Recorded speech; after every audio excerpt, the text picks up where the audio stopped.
My name's Zach, and I am with GreaterGood.org's Rescue Rebuild program. And we're out here in beautiful Springfield, Colorado. And we have the honor to be helping a great organization, the Wild Animal Sanctuary, build a brand new 50-acre tiger habitat. We've got our work cut out for us out here.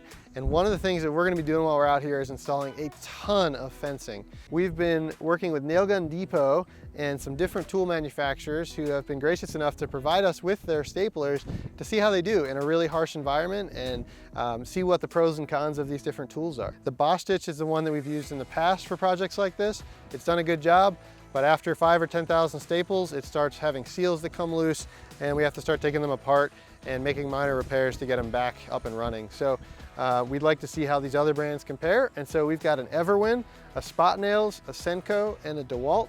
And we're gonna get all these out and put them through their paces. We're gonna see how reliable they are, how consistent they are, how easy they are to use, and how their price compares to all of the results of those other tests. Nail Gun Depot has provided us 50,000 of their own staples, and then Senco sent along 15,000 staples. Their gun requires a slightly different staple. So just some first impressions on these staplers. We see a lot of things that are very similar, but there are also some notable differences. As we look at the Everwin first, this is really similar to the Bosch Stitch that we're used to. The castings on the top are nearly identical, and so I think it's a good chance these are probably made by the same company or in the same factory. Magazine is very simple to operate, very similar to the Bosch Stitch. However, there's no depth of drive adjustment. There's no tool-free way to clear jam. And this gun did not come with a quick connect, so we had to provide that on our own. It's not a big deal. It was a standard size 1/4" NPT, but that didn't have that. As you look at the Spotnails, we see a lot of features that we don't see on all of them. There's a depth of drive adjustment, which is great because we can change how deep the staples are. There's also a way to clear jams without tools. And this one came with its own fitting, and it also came with an adapter so that if we wanted to run a 3/8 fitting on here, we could do that. We're gonna be using 1/4" hoses for all of these, so that didn't really matter for us, but that's a nice feature. This magazine is also very straightforward, very simple to operate. It's also one of the lighter guns.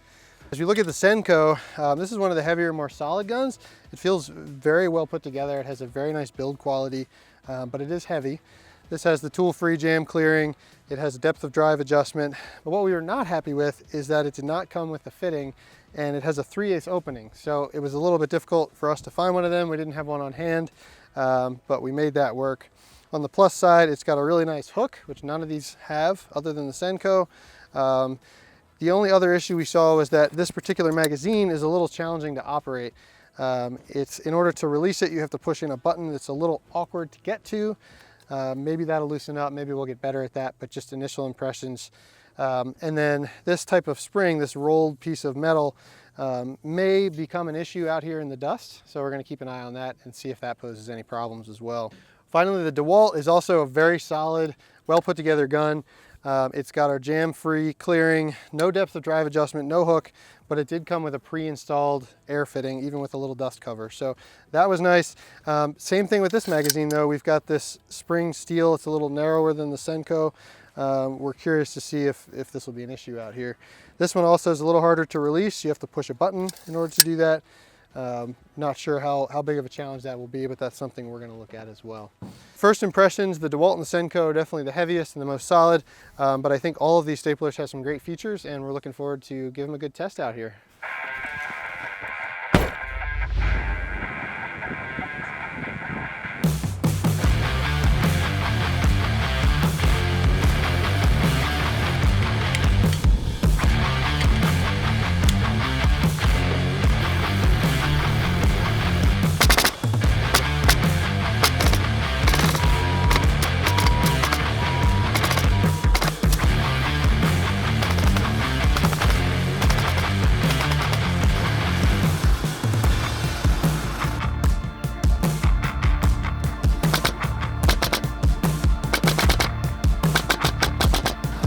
This gun works a lot better on this than the insulators.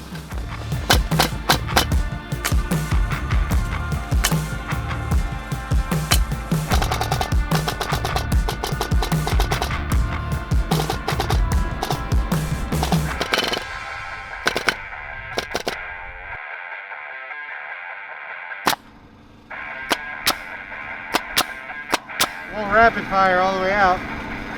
That's good to know. Much better.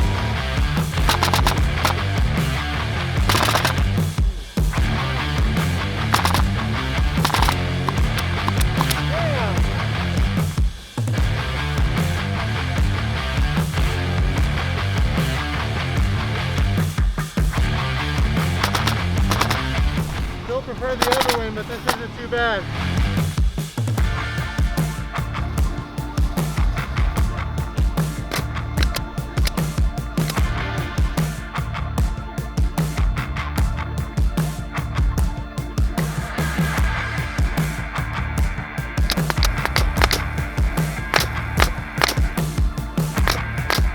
Gotta hold it, it's the only way it'll fire.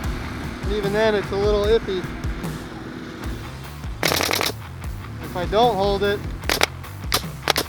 stop shooting staples.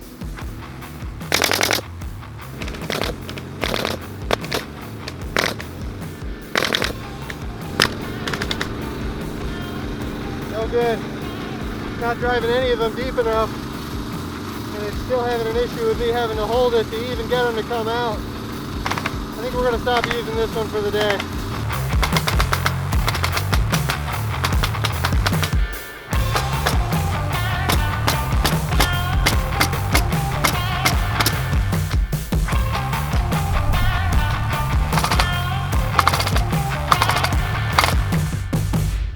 It has been a long couple of weeks of work here at the Wild Animal Sanctuary, and we've been able to give these staplers a really good run for their money.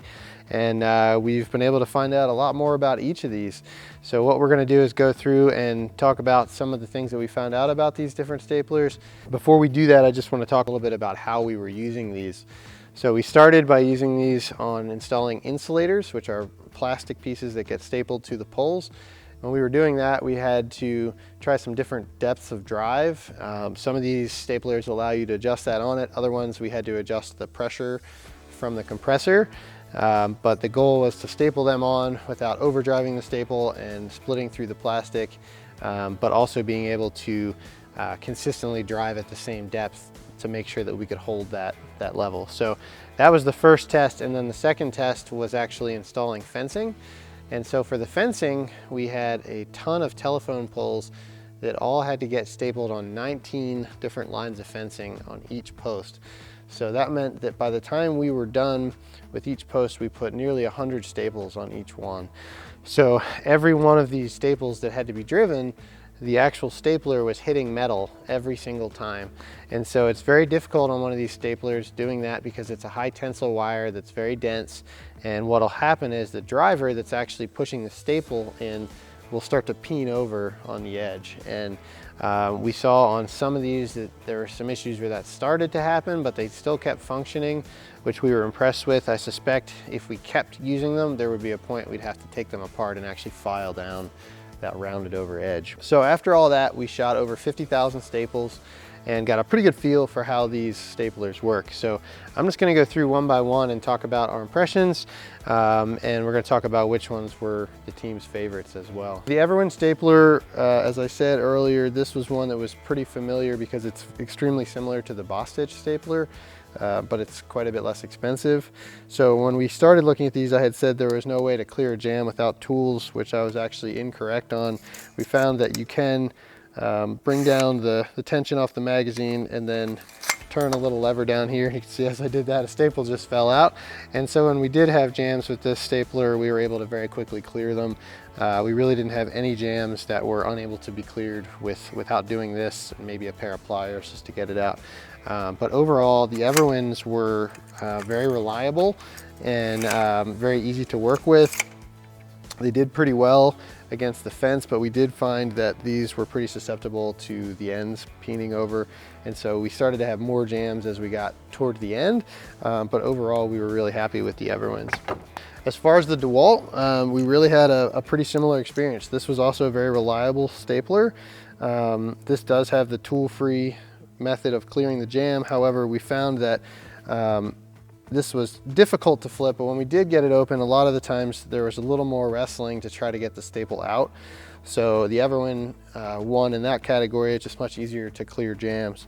Another consideration with this stapler is that the spring for the magazine is a flat piece of spring material, and we did find a couple times the staples would actually, as we were loading it quickly, the staples would slide underneath that material. Not a big deal, but it hung up a couple times. This one was also a little bit harder to release. It will hold itself down, and you have to press a pretty small button on here in order to get that tension to come up. But overall, very reliable stapler. The only issue that made it a little bit frustrating for what we were doing, and it probably wouldn't be an issue for a lot of other tasks, was that there's no depth of drive adjustment for this stapler. And we found that when we were stapling insulators and we pushed it against a pole, it didn't want to fire when it was perfectly parallel to the pole. And so what needed to happen was the stapler needed to be tilted down a bit more to engage that safety. But when you're against a flat surface, a lot of the times you can't actually tilt it far enough. So what we would have to do is actually take it and swing it to the side and tilt it, and that would do the trick. So that was a minor annoyance, but again, I think if you were doing something different than what we were, probably would not be an issue. Had a very fast bump fire mode, just like the Everwin, and so this was another one that our team was reaching for quite a bit. When we get to the Spotnails, this was another very reliable stapler, but we had similar issues with the safety on the end and being pushed in far enough to engage. Slightly better than the Dewalt though, because this one does have a depth of drive adjustment. And so for the different tasks we were using it for, we were able to adjust that in or out, which really helped. It was a little frustrating until we did that, but once we got that dialed in, we were very quickly able to get it to do what we needed it to do. This magazine is a pretty simple one, and it worked fine for us. We did have some issues with jamming on the Spotnails, where the staple would get stuck in between the driver and either the top or the bottom of this channel that the staples are coming out of. And so we had one jam that we were unable to clear in the field. We had to bring it back to our trailer and get some tools out and break it free. So even with this tool-free change here, it still wasn't quite able to be cleared. But still a very reliable gun otherwise. It was able to shoot staples very quickly and get the job done. And then our fourth gun was the Senco stapler, and I have to say this one was a bit of a disappointment. Our team has generally had great experiences with Senco nail guns, and this one initially has the best build quality. It feels really solid, it's weighted nicely. And Senco sent 15,000 of their staples, which this stapler requires. However, we were really unable to give these staplers a good test for a couple of reasons. One is that the staples that they sent are actually pinched in, and so instead of being an even C shape, they're actually more narrow at the tip of the stapler. And what happens is that these staples actually get pinched on this magazine, and so it's very difficult to actually slide them on here. And so what we found was that as we were stapling, the only way to get it to reliably feed was actually to hold up tension on the bottom. And so you would have to keep a hand on here as you were stapling, which really was not something that was feasible for very long. And then even when you were doing that, we found that every 6 to 10 staples, we would have a jam, and the jams were pretty difficult to clear. We were able to open the top, but it seemed like 9 out of 10 times when this stapler jammed, it required other tools to get it cleared. And so this one spent a lot of time in the truck. Our team was not a fan of this, and we really tried to give it a good test. We have 2 of these, we tried both. We tried multiple boxes of staples. We even tried filing down the plastic edge on here a little bit to try to make it so the staples could smoothly move up and down, and it really just never was able to get the job done for us.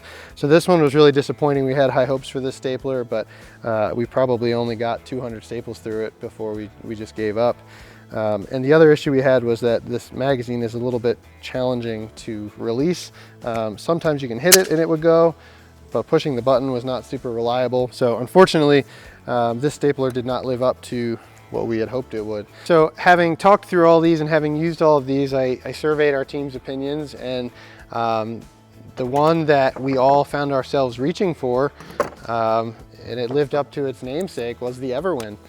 We all preferred this stapler for what we were doing. The rate of fire was good, the ability to clear jams was good, and it didn't jam very often. So for the money, this is an amazing stapler, and we will certainly be recommending these to the sanctuary out here, and I would absolutely buy these again. Comparing these to the Boss Stitch staplers, at a $90 cost savings, I would buy this any day of the week. This is just a very reliable, easy to use stapler. And in second place for us was the Dewalt, and for all the same reasons, the Dewalt was very reliable. The only thing that had us getting this out of the truck a little bit less was just that issue with having to tilt the stapler in order to get it to fire. And then finally, the Spotnails was our third place. And again, still very reliable stapler. The only issue for us with this one was the jams being difficult to clear. And I really think that the rate of fire and the sheer number of staples we were firing really played a big part in that. So I wouldn't hesitate to recommend any of these staplers. I think they're all very reliable, and we really appreciate all these manufacturers sending these out and letting us play with them. And other than the Senco, these will all stay here and continue to be used. The Everwin was definitely our clear choice, but we would take any of these three staplers, the Everwin, the Dewalt, or the Spotnails, for this job or for really any other job. They really all got the job done, and they did it with minimal issues. And I think an application that was a little less rigorous than this one, these would all excel in. We just want to send a huge thank you to all of these manufacturers for sending us these staplers. We really appreciate being able to try them and to share that information with this sanctuary here, and that's going to save them time and money going forward and let them know what the right tool for the right job is. We really want to send a shout out to Nail Gun Depot for making this happen, for arranging all of these to be tested out here, and for providing 50,000 staples for us to get this tiger habitat put together. So thanks to them, and thanks to a lot of hard work, we've been able to get this thing done. We're putting in the final pieces today. We've got some new tiger dens going in, and then those animals are going to be able to enjoy a huge 50-acre habitat. So we're really thankful for the support. We hope that this video helps you in your search for your next wide crown stapler.